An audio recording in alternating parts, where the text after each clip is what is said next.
Hi, my name is Clayton Gwen. I am a Ph.D. candidate and senior writing advisor at the NMBU Writing Centre, and I will be presenting this month's Ph.D. writing webinar on pre-writing and how improved reading and note-taking is useful for our academic writing. Now, obviously, due to the COVID-19 situation, we're unable to provide this webinar in a live format at the moment, but we're hoping next month we will have a solution for it.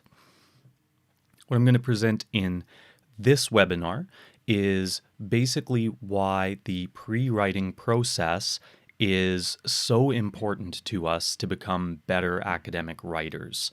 And commonly, what I end up hearing from a lot of people is that they feel like writing is difficult and that they struggle from writer's block. And this might be something that you yourself have felt that you have struggled with, that you sit and stare at a blank screen, you find it difficult to get started, you have all of the evidence, you have all of the ideas, but you don't know how to put it into words. Now, I don't think that this is a problem associated with writing. Writing isn't hard if you are well prepared and well organized. So realistically, what you are experiencing is organizational block. And what I really mean by that is that we tend to neglect all aspects of the writing process most of the time as scientific and academic writers.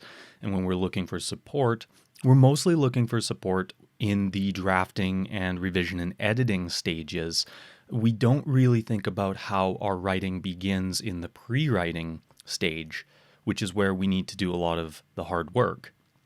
Thinking about your purpose of writing a manuscript, who your intended audience is, making sure that you have all of your information organized and properly cited so that you don't plagiarize, that you need to brainstorm and generate new ideas all through this process that helps to develop your research questions or hypotheses. You need to be able to manage your time. Ultimately, you need to be able to organize all of these different aspects into something that will be useful for you to write from. And that really involves organizing and outlining your ideas. This is the big stuff. This is the hard work of writing, but it is so often overlooked and neglected within academia. We spend a lot of time really focusing on this smaller stuff, the more creative work of writing, thinking this is where the hard work is, when in reality, it's not in drafting and revising, it's not in editing, it's not in submitting. That is small detail work. It is the pre-writing stage that is so important for us, and that's going to be our starting point for this webinar. And it's okay if you feel at any point in the pre-writing, even in the writing stage, that you feel like your research has become a labyrinth that's very difficult to navigate. I think we feel this because science sort of works in this sort of way. When we're doing research science, we tend to focus on investigating problems, puzzles, or gaps. And as we work on them, we tend to uncover more problems, more puzzles, and more gaps. And maybe that becomes the central focus of our research. And as we spend more time researching those problems, puzzles, or gaps, we uncover even more and more and more. And this becomes really difficult because this is sort of an exponentially expanding issue. It's always easy to find new problems, new puzzles, and new gaps in research. And this is why in the pre-writing stage, especially focusing on reading is so important, because it's going to help to situate us within our research field, but it's also going to help to situate our research and what it is that we are really going to be writing about. And a good starting point is to think about your purpose so that you have a good understanding of why you are writing in the first place. And a good starting point is to think about your research in this way. If you have a problem, the reason why we're researching is ultimately to produce a solution. Now, there may be a lot of puzzling information, many different viewpoints, or conflicting evidence on a topic. And if that is our purpose, then we're really looking to put those pieces together, form connections that create a clearer picture of what is really occurring. And of course, if there is a gap in our knowledge, well, our purpose is to attempt to fill that gap. So, knowing what you're writing about and why you're writing about it is helpful to identify what you are reading for and what you should be looking to extract from reading during your pre-writing stage. Additionally, it's very important that we start thinking as a writer in our pre-writing stage when we're doing our research. We need to answer some very basic questions, such as, what is it that my article is really supposed to be about? Why is this research even important? How is it that I intend to present my research? Do I intend to persuade people? Am I just writing an experimental report? Have I conducted expansive review of the literature? And this is a really good point that can be useful for us as readers, so that we can analyze the types of reading that we're looking at to inform how we want to produce writing for our own research. And of course, we need to address who is even going to care about what we're writing about. Are we writing for people inside of our field? Are we writing for people outside of our field? So, having these big thoughts, these big questions that we need to answer is part of the reason why pre-writing is so difficult. Because what ends up happening is we have a lot of different ideas, facts, data, information, and questions that arise that are disjointed. And we have to transform all of that into a coherent and logical format that's useful for us to actually write from. This is the organizational block, moving from these diffuse individual pieces of information and literature, building it into a single coherent idea that's worth writing about. And I think a really good way for us to examine this pre-writing process is to move through Bloom's taxonomy. Bloom's taxonomy offers us a way of understanding how we create new knowledge. And we basically start at the bottom of this pyramid with low difficulty tasks such as just remembering and recalling facts, moving towards more high difficulty tasks like analyzing, evaluating, and creating new original pieces of work. Now, if we move beyond the pedagogy of this into a more practical application, it's very useful for us to understand how we move through the pre-writing process as scientific writers. We start at the bottom. Being able to just remember or recall basic facts comes mostly from background reading. But to develop an understanding of what we're reading, we need to read critically. For us to be able to apply what we have understood, we need to use the literature we've been reading to inform our research and our writing process. And that will allow us to connect our results or our ideas with other studies to produce analysis. And then we can evaluate all of that, making a claim based upon the research that we have done, whether it is experimental research or literature-based research, as well as finding supportive literature to help us create a new claim that produces our scientific writing. So, well-structured ideas support well-structured writing, and creating a good structure takes a lot of time. So we really need to think that writing begins with reading and note-taking, and asking yourself the question, what am I reading for? Or what is my purpose of reading this? Will be very beneficial in the pre-writing stage. Now, one way that we can improve our reading to make for a better structured pre-writing stage is to move beyond what I call passive reading. Passive reading is where we just read through and highlight. We don't provide any hints or any clues for why this information is going to be useful for us later. We just think it's interesting or important, but we're not making any critical attempt to connect it more meaningfully to the research purpose that we have. So, moving from this passive reading to critical reading involves critical thinking. We really need to think about how we engage with the text sources that we are reading through. And the easiest way to do that is to ask questions. We can critically read articles or text sources by asking, what's the main idea? Is the argument well supported by well-documented evidence? Does the evidence correspond or conflict with my understanding of the topic? Is the conclusion valid based on the methodology and the evidence that's been presented through the article? And are there any weaknesses to this research? But we can also think critically about the article, not just its contents, but how it applies to our own research process. How might this text or article justify or support your research, your hypothesis, or your findings? How can this article influence or redirect your research direction? Which of these ideas are most useful for specific parts of my writing process, such as my introduction section, my methods, my discussion, or my conclusion? And what is it that I like about the written style that the author takes? How are they presenting their research to me?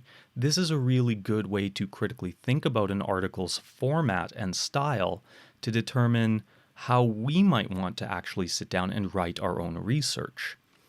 And of course, ask yourself, is this article difficult to understand because I'm dumb? Or is the author just a poor writer? More commonly than not, if you're struggling to understand an article, it's probably not because you're stupid. It likely stems from the fact that the author hasn't thought about how to clearly communicate their ideas to you. And it's important that we recognize this as readers so we can avoid making those same sorts of mistakes as writers. So, if we return to the initial article that I had presented, how is it that we can move beyond just passive reading to critical reading? Well, we can start by taking notes in the margins, having ideas or questions or thoughts about how we could use this information that we are highlighting to identify new terminology that we might be unfamiliar with, to give us ideas of citations that we should be looking for, or even looking at the date at which this information had been published. This can all help us to understand if we need to read more on this topic, if we need to find more timely information, as well as it helps you to build a more concrete understanding of why this information is important for you in the first place. It's also relevant for us to start building a reference or bibliography list during this note-taking process to save ourselves the hassle of doing that later. Of course, using software such as EndNote or Reference Manager could be very beneficial for you if you are using it. So make sure that you are putting that into a reference library. And if you're doing it manually, it's very important that your notes represent these full references so it's easier for you to find where the specific information came from. We can also think about some of the different ways that we can get prepared to write, because we're not just going to be reading a single literature source, we're going to read many, and we're going to produce many ideas. We're going to be presented with a lot of data, with many different facts and lots of different information, and we're going to have a lot of questions along the way.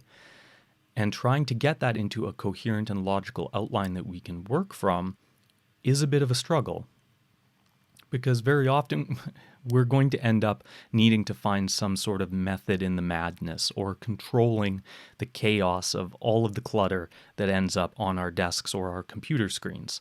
So, returning to that idea that writer's block is really organizational block, we need to find a good system for ourselves to convert this type of picture into something that is much more organized. And realistically, what we read is going to be a lot more than the notes that we take. So having a good system to take concise and specific notes is going to be very useful for us. One way that we can do that is to produce article summaries, something as simple as 1 to 2 paragraphs for every article that we have read. After we have taken notes in the margins about all of this important information, summarize it to explain to yourself in the future what this article was about, what the main purpose of the article was, what are the takeaway ideas that are most important for you after reading it, and why this is going to be useful for your research and writing. It's also important that you should make a list of references from this article that you would like to follow up on and read so that you don't have to go back through and try to find them again at a later date. You can take these notes with pen and paper. You could also take these notes on a computer. There's no system that is better than the other. It really comes down to what is best for you. Realistically, part of creating this organizational system for ourselves is very well represented in this image. It comes down to clustering our ideas. We can do that through a thematic topic or by methodology. by article format as a preliminary way of clustering the different text sources that we have read. But we also want to do this with the specific information that we are pulling out from each article. What are the major themes, topics that are present within the data within each article? You may choose to color code articles and the corresponding notes from those articles. If you are more visual, you might prefer to use a flowchart or a visual mind map to make connections between all of these different ideas. Again, there is no best way to do it, just the way that is best for you. And here's an example of my own note-taking method. As I read through an article, I create a full reference, color-coded in red so it's easily identifiable and separated from all of the other articles and authors that I have been reading, because these notes pages can end up being 10 or 20 or 40 pages sometimes.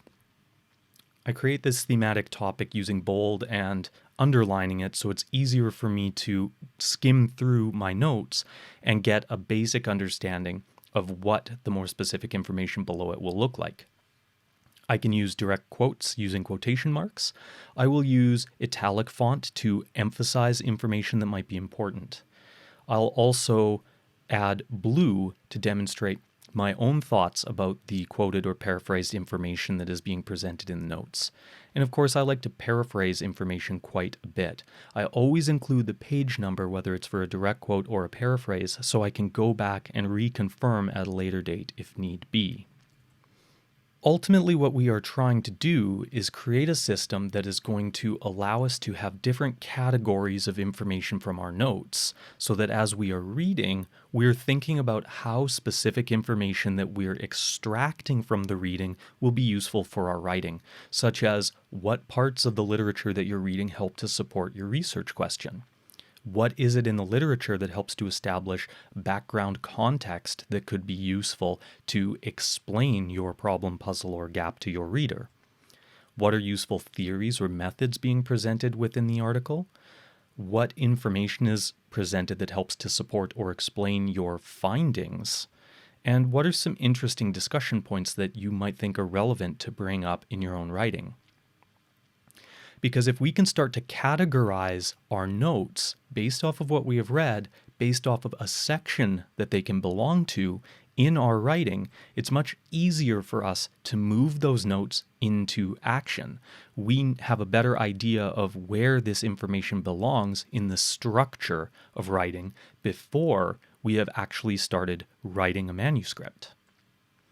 So, thinking about how all of these different bits of information that we are reading can help to inform our introduction, to help develop a context, support a research question, or justify your research, how it can help to inform your methods by demonstrating useful theories or other studies that have used the theory or method, how something can be useful to help to explain or support the results that you have found, which is very useful to inform your discussion.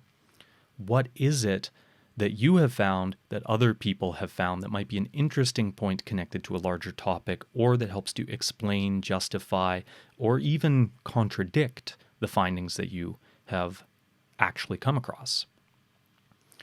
All of this helps lead us towards developing an outline. And an outline is basically a writing roadmap. We can think about it this way. If we don't know where we're starting, we don't know where we're ending. So it's very important to plan our writing before we begin writing. Otherwise, we're going to get lost in the process and suffer from that organizational block. Understanding your purpose is a good starting point because our problems are where we're starting. The solution is where we plan to end. Same thing with our puzzle. We can introduce that at the start and hope to lead by the conclusion towards a clearer picture. And same thing with a gap in our knowledge, leading towards filling the gap. Along the way, we want to ask ourselves these big four questions: what, why, how, and who cares? Because this will really help us to identify our audience, our style, and the format, as well as what information is or is not relevant to be present within our outline for our manuscripts. It's very important that we outline our ideas before we begin writing. If we take the hard and long time to organize a very simple structure that looks something like this, it's easy for us to understand what our writing is going to look like. From this paint by numbers picture, the simple outline and information that has a numeric coded to a specific color helps us understand what type of information is going to go where. And we can see from this outline that the final product is going to be a bird. The great thing about an outline is it does take a long time to develop a good structure for it, but you can see what your final product will look like. It's easier for you to link specific information to specific parts of the outline, and it's also easy for you to stop writing in one section and move to another to complete it. That way you're able to bounce back and forth as you get bored, or maybe as you need to do more reading to further support a section. You don't lose the overall structure. Ultimately, we're able to produce a full manuscript in far fewer steps if we've taken a long time and done a good job of producing an outline for ourselves. Fortunately for us as academic writers, we do have a bit of a template to help demonstrate where we should start and where we should end, and it comes from the IMRAD structure. IMRAD stands for Introduction, Methods, Results, and Discussion, Conclusion. We see this all the time in the articles that we are reading in peer-reviewed journals. Basically, following this allows us to develop an introduction that will move our readers from general to specific information. And you can do this as a reader. Look at the structure of outlines in the articles you're reading. See how they develop a general context. They then identify the problem, puzzle, or gap, and then present what their specific research is supposed to do. From there, they typically present their methods, their results, and discussion, which is more focused on that specific research purpose.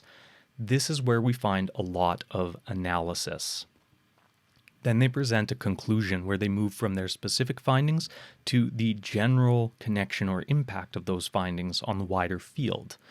They'll often restate the purpose of the article, summarize their main findings, and then reconnect to a wider context based off of those main findings. This presents a very logical flow of ideas for us as readers. That's the logical structure that we want to emulate as writers.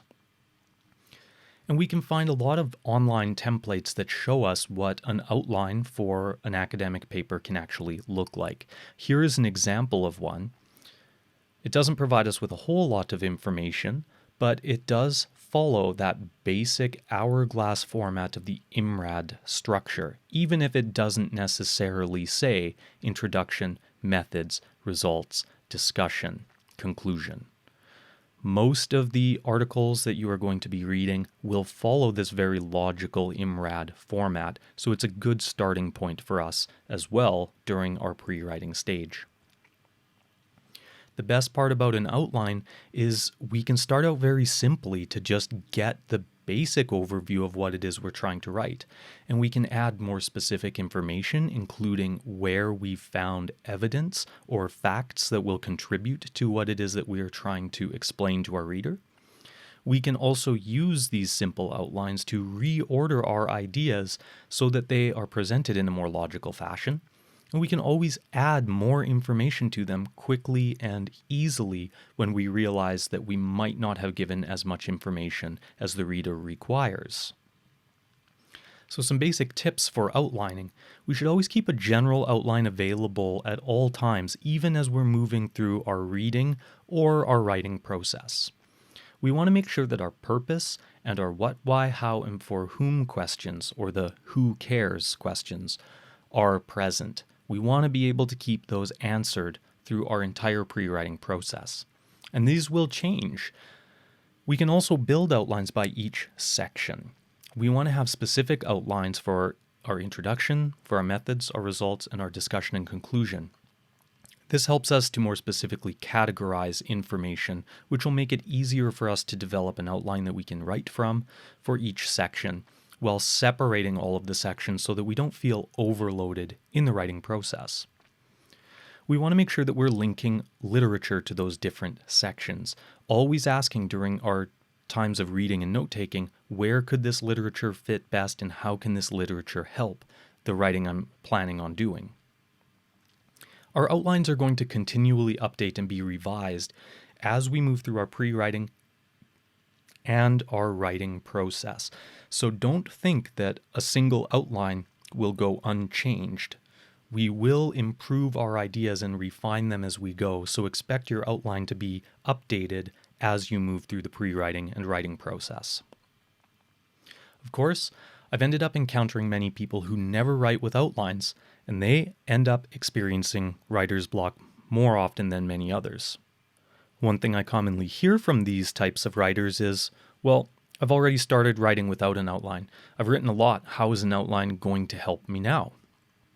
Well, an outline might not, but a reverse outline can help you a lot to overcome that organizational block that you may be experiencing.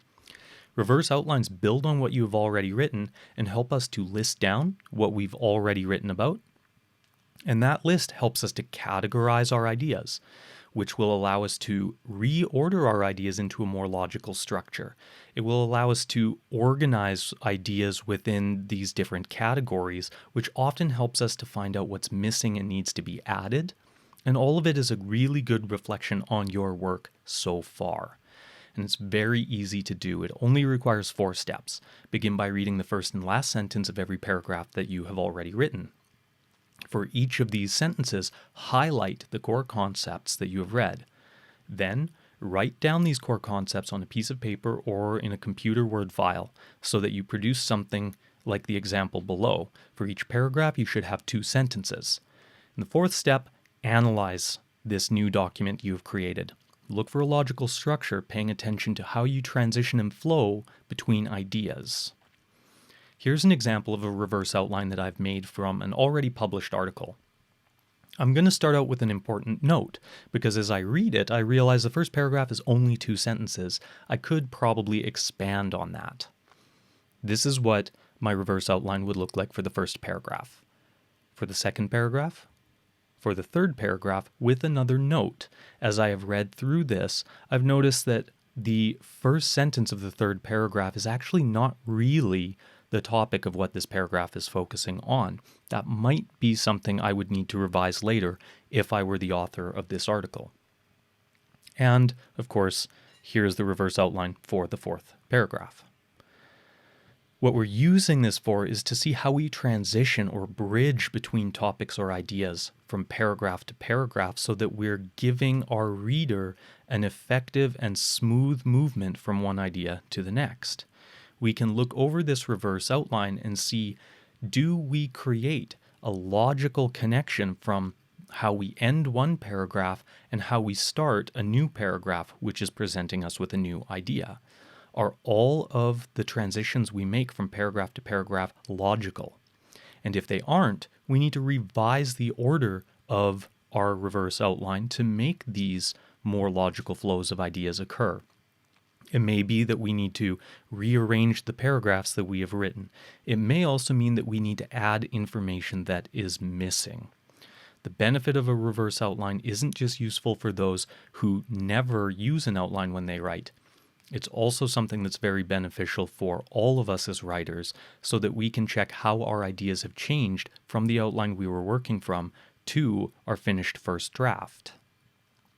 The biggest thing that we can do to become better writers is act as investigators during our pre-writing stage. Investigate not just what you are reading for the data that is there, but we want to investigate the style, how it is presented to us, how the ideas are structured and ordered in a way that makes sense to us.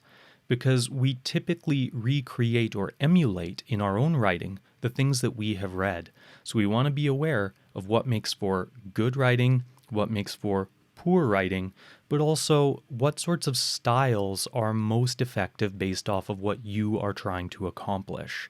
The IMRAD structure is a useful starting point, but I highly recommend that you go and review some articles that you found very engaging and very useful for you.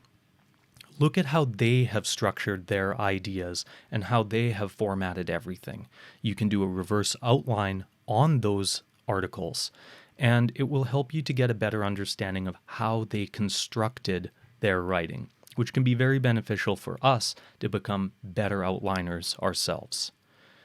Of course, for more information on different aspects of the pre-writing and even into the writing, sharing, and publishing stages of writing, I'd highly recommend you go get more information from phdontrack.net. This is an absolutely great and indispensable resource for PhD candidates studying at universities in Norway. It is free and publicly available for everyone at phdontrack.net. I hope that you found this webinar useful, and we hope that we'll be back up and running in our more normal capacity by next month.